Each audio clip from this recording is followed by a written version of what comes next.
Hello everyone, সবাই কেমন আছেন? গরমের এই প্রখর দাবদাহে আমরা পৌঁছে গেলাম মায়াপুরে।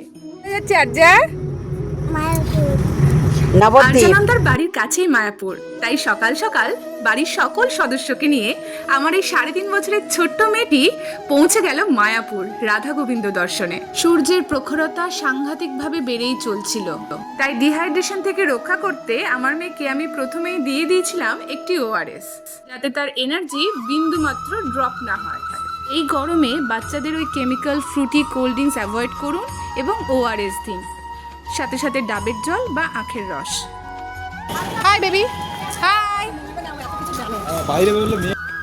ডাবের জল খেয়ে হাইড্রেশন লেভেল হাই করে মহাপ্রসাদের কুপন কেটে আমরা চললাম মন্দির পরিদর্শনে। চলতে চলতেই শুনতে পেলাম সদ্য ভারপ্রাপ্ত মাননীয় মুখ্যমন্ত্রী এসেছেন রাধা গোবিন্দ দর্শনে ও গোমাতা পুজো করতে, তাই আমরাও ছুটলাম মুখ্যমন্ত্রী দর্শনের দিকে। মায়াপুরে রয়েছে নানান ঘোরার জায়গা, রয়েছে নানান আর্কিটেকচারের টেম্পল। এটি হলো টেম্পল অফ বৈদিক প্ল্যানেটোরিয়াম, কথায় বলা যায় one of the largest religious structure in the world. কাছেই রয়েছে গঙ্গা ঘাট, যেখানে জলঙ্গি এবং হুগলি নদীর মিলন আমরা দেখতে পাই। প্রভুপাদের সৃষ্ট ইসকনের এই মায়াপুর সত্যি যেন মায়ায় ভরা।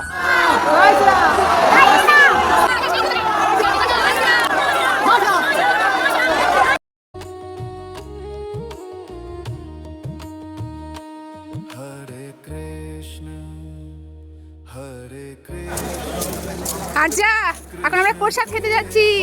সবকিছু হয়ে গেল, রদ্দা হলো, খোলা হয়ে গেল। মামা কোথায় যাচ্ছি? প্রসাদ খেতে।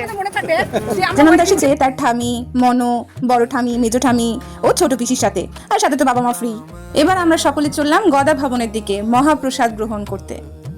ভীষণই সিস্টেমেটিক একটি জায়গা, এখানে ভিড় ঠেলাঠেলি গাদাগাদি নেই। চলে এসেছি প্রসাদ গ্রহণ কক্ষে। আগেও বহুবার এসেছি, তবে এবার যেন একটু পরিবর্তন লক্ষ্য করলাম। সুন্দরভাবে প্রসাদ সেবা করে আমরা চললাম একটু শপিং এর দিকে। আগেই বলে রেখেছি, বাড়িতে তিনি মহারানী। এই যে অন্য সময় নিজে নিজেই জুতো পরবেন, কিন্তু ঠামিদের দেখে সে এখন ঘোড়া দেখে খোড়া হওয়ার মতো অবস্থা। সবারই মত নিয়ে একটু বসলাম রেস্ট নিতে। জোরে বলো।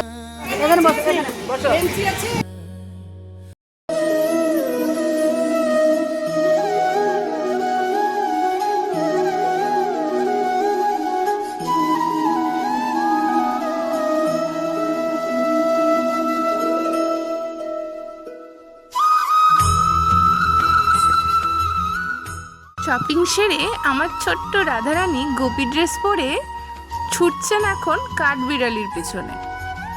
ওই দেখ কাঠবিড়ালি ওপরে।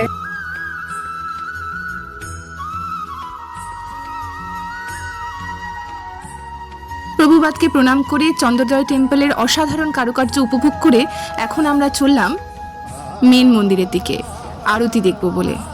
সন্ধ্যা আরতি দেখার আগে সবারই আবদার মায়াপুর স্পেশাল হার্বাল টি তারা খাবে, আর পিৎজা দেখতে পেলে তো আর্যানন্দা আর কোনো দিকেই তাকাবে না। তাই গোল টেবিলে সবাই মিলে সন্ধ্যার হার্বাল টি উপভোগ করে আমরা চললাম রাধা গোবিন্দর আরতি দেখতে।